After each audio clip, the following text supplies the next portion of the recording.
Hello everyone, welcome to my channel. Please subscribe and stay tuned by clicking the bell icon. Olivia Colman's The Bear cameo is pure comfort food. Few things stir excitement quite like the phrase starring Olivia Colman. She's been a staple on our screens since the early 2000s, bouncing from comedies like Peep Show to dramas like The Lost Daughter, and to things that land somewhere in the middle like The Favorite, which she nabbed an Oscar for while delivering a modern classic in the canon of acceptance speeches.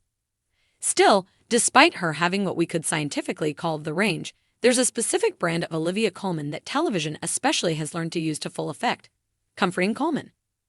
See last year's surprise guest appearance in the saccharine Queer Yay series, Heartstopper, where she plays lead character Nick's mum, who, in a scene that barely lasts 2 minutes, received the news of Nick's bisexuality with the kind of unconditional love that had people declaring her the nation's ideal mom. Colman expands this role in the newly released second season, and yes, she's as much a loving presence, a contrast to painful issues like homophobia and neglect. Then there's The Bear, a series that with the release of its second season, feels like a kind of Where's Wally of guest stars. There was Will Poulter's hunky pastry chef, Jamie Lee Curtis's difficult turn as Carmies, Jeremy Allen White, erratic mother, and Colman as the elusive head chef of the best restaurant in the world. One where Richie, Ebon Mossbachrach, is on a week-long training retreat. Like most episodes of The Bear, the stress of the various restaurant settings mirrors the internal strife of our characters. For Richie, he's in a state of flux, sitting somewhere between pride and crippling self-doubt as he's forced to do things like polish forks for hours on end and blind taste test vinegar.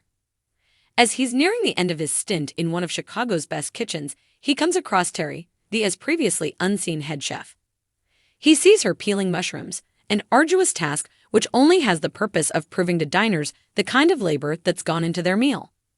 He joins in and the pair bond over a shared upbringing, a life spent with a military father. It's then that Colman's Terry reveals herself as a guiding light for Richie, telling him about her first failed restaurant and her rage at the world for not having her back.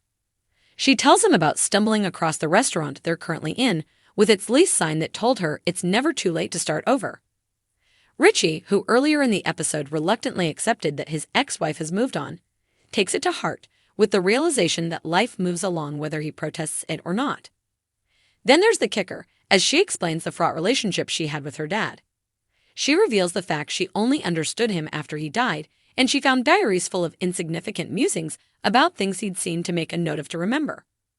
As she's called away before revealing what he signed off each entry with, Richie locks eyes on a sign under the kitchen's clock that reads, "Make every second count." Much like her Heartstopper first appearance, Colman's scene in The Bear is only about 5 minutes or so, but it delivers the gut punch of the episode.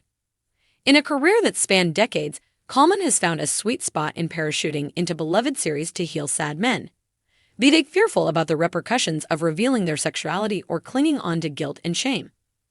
In these roles, she's the human embodiment of a sigh of relief. Maybe it was around her Oscar run and the flurry of shell-shocked, deeply wholesome speeches that followed every win that we embraced a kind of collective endearment to her. She almost makes us want to be racked with an inside-churning dilemma, just so we can sit across from her and ask for advice. Somewhere in the frenzy of her career, which is littered with as many horrendous characters as there are consoling ones, Olivia Colman herself has emerged as a sort of shorthand for healing. Got an episode with some trauma that needs unloading? Call up Collie, she's got this. If you liked the video, don't forget to like, comment, and share.